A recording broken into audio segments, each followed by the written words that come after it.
Everyone, welcome back to my YouTube channel. I am Afiya और आज हम पढ़ने वाले हैं maths NCERT class 6 chapter number 1। इसका हम आज इंट्रोडक्शन देखने वाले हैं, यानी कि इसमें जो भी टॉपिक्स है उन्हें हम आज समझने वाले हैं कि हम इस चैप्टर में क्या क्या पढ़ेंगे, इसमें क्या क्या टॉपिक्स हैं, और अगले वाले वीडियो में हम इसकी एक्सरसाइजेस भी करेंगे। So let's get started. तो हमारा जो फर्स्ट टॉपिक है वो है ग्रेटर एंड स्मॉलर। देखिए, इस चैप्टर का नाम ही है नोइंग अवर नंबर्स, मतलब नंबर्स के बारे में हम सब कुछ जानने वाले हैं। तो नंबर्स को जानने का सबसे बेसिक वाला जो कॉन्सेप्ट होता है ना, वो यही वाला होता है, ग्रेटर एंड स्मॉलर, जो कि हमें फर्स्ट सेकेंड से पढ़ाया जा रहा है। ठीक है, अब जैसे मैंने कोई भी नंबर लिखा 65, तो अब ये 65 एक नंबर है जिसमें 6 और 5 इसके डिजिट्स है। ठीक है, डिजिट्स और नंबर में कभी भी कंफ्यूज मत होना। Number is a group of digits. ठीक है, ये इसके डिजिट्स हैं। अब मैंने लिख दिया कि मुझे बताओ कि 5 ज्यादा बड़ा है या 65।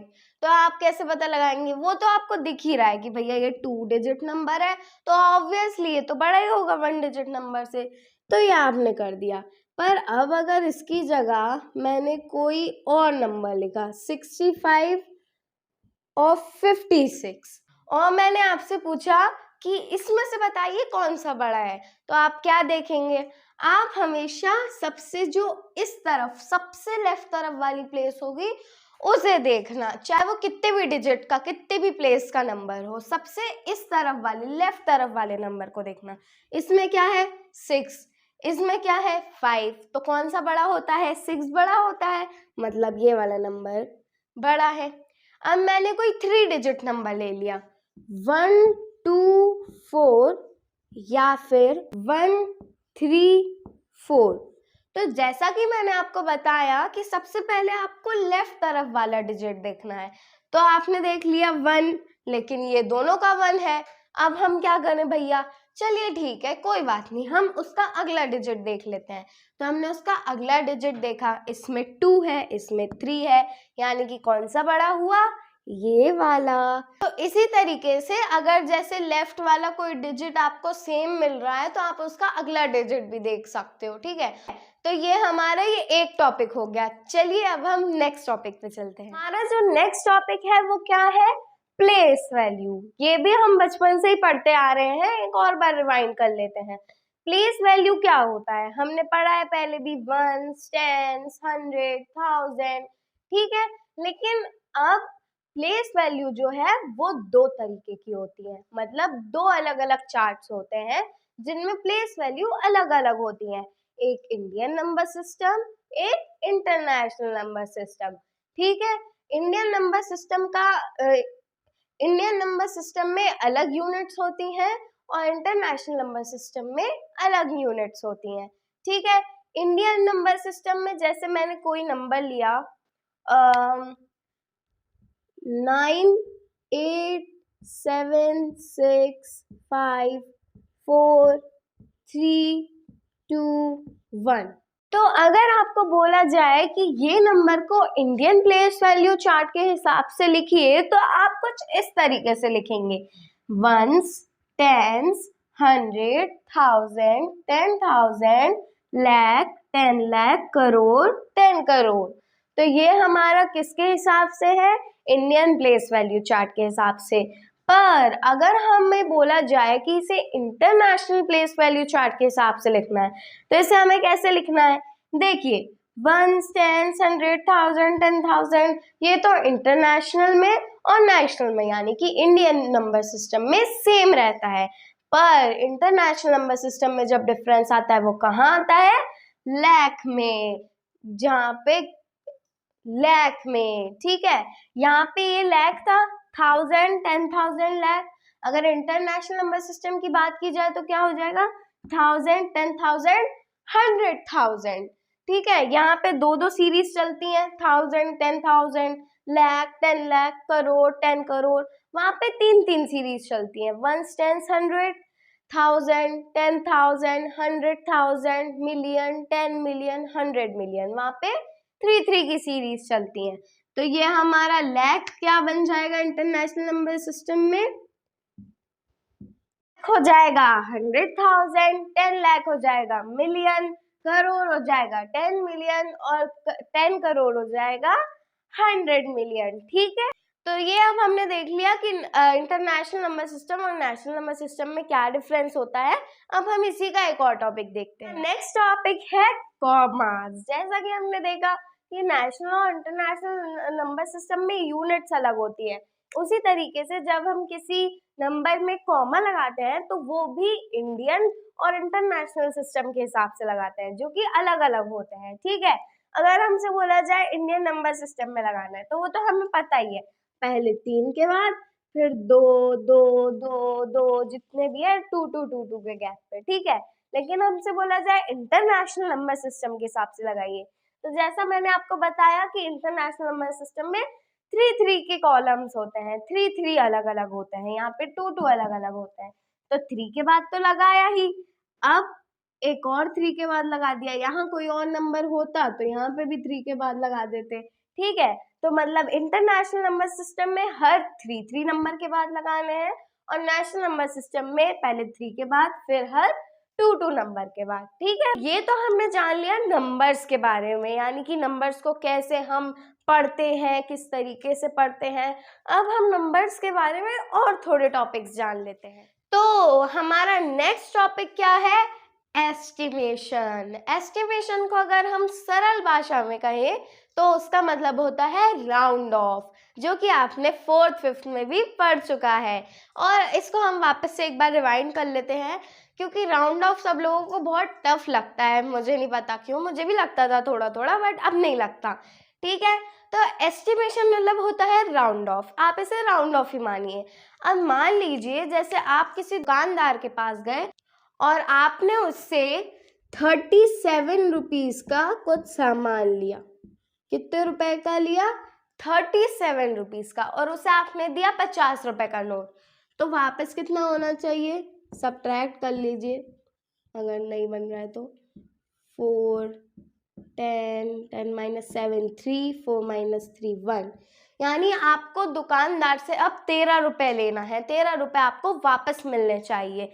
लेकिन दुकानदार के पास खुले पैसे नहीं है, मतलब 10 रुपए का नोट है उसके पास, पर उसके पास 3 रुपए के, अब 3 रुपए का कोई नोट तो आता नहीं है, उसे 1 1 2 2 के चिल्लर में ही देना पड़ेगा, पर उसके पास है नहीं। तो अब वो क्या करेगा, वो ऐसा बोलते हैं ना कि चलिए हमारे पास खुले पैसे नहीं है, हम 40 रुपए काट लेते हैं। ठीक है, 3 रुपए की आपको वो टॉफी दे देंगे, तो आपको 10 रुपए ही वापस आए। अब उन्होंने 40 रुपए क्यों काटे, 37 का उन्होंने राउंड ऑफ कर दिया 40 रुपए। अगर आपने लिया होता किसी से, किसी दुकानदार से 31 रुपीज़ का सामान, तो क्या हो जाता, 10 - 1 9 4 - 3 1, तो आपको 19 रुपए वापस मिलने थे। अब फिर से उसके पास, दुकानदार के पास खुले पैसे नहीं है, ना आपके पास है कि आप उसको एक्सचेंज कर सकें, तो अब वो क्या करेगा, चलो 1 रुपए माफ कर देगा, तो आपको वो 20 रुपए दे देगा।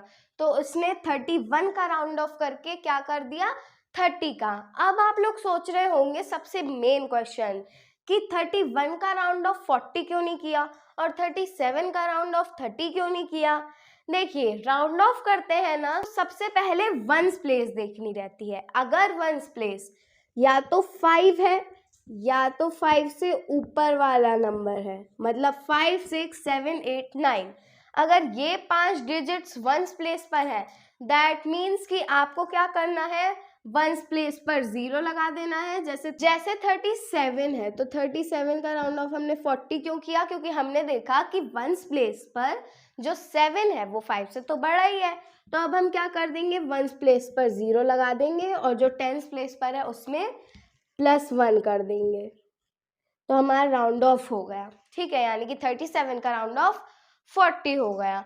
अब अगर 5 तक है तो मतलब उसके वंस प्लेस पर 0 लगा के टेंस प्लेस वाले नंबर से 1 प्लस करना है।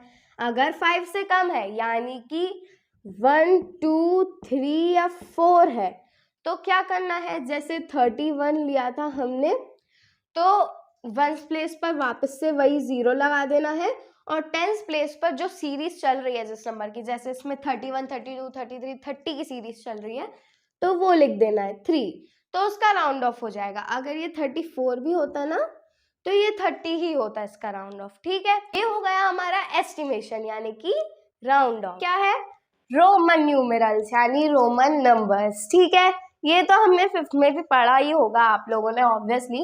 रोमन नंबर्स बहुत ज्यादा इंपॉर्टेंट होते हैं। ठीक है, वो मतलब याद भी हो जाते हैं बहुत जल्दी और इम्पोर्टेंट भी बहुत रहते हैं। ठीक है, तो आपको ना कुछ रोमन नंबर्स हैं जो कि आपको हमेशा अपने माइंड में बिठा के रखना है।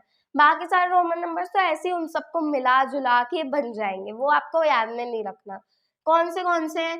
1 to 10 है सबसे पहले, तो 1 2 3 4 5